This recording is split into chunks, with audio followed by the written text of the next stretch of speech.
So we're going to deal with Celtic art. Now, the Roman Empire had left England by this point and never really had much of a hold over Ireland.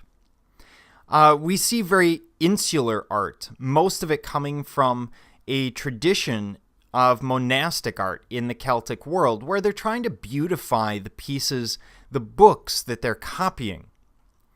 It tends to feature pure embellishment of insular art, so we don't see a lot of illustration.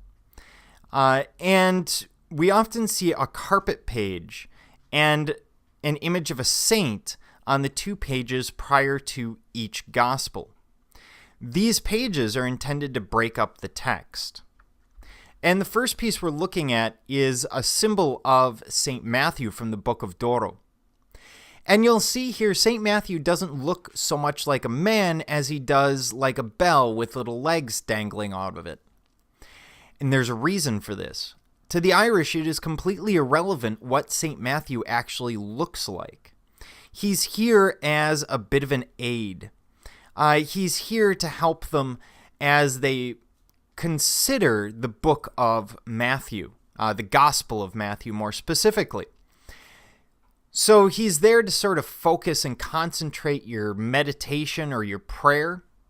We see this incredible border around it, just writhing with color and with movement. And that's very common to Celtic art.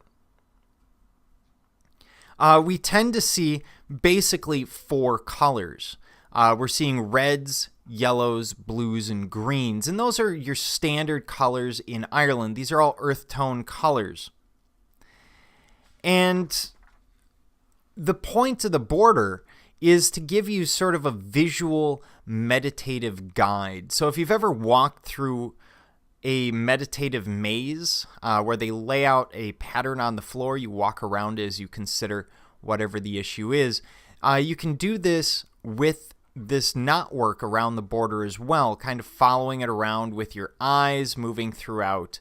And you'll discover that it's actually usually 2 pieces that are interwoven and sometimes change color as they move through. But it gives it a sense of movement.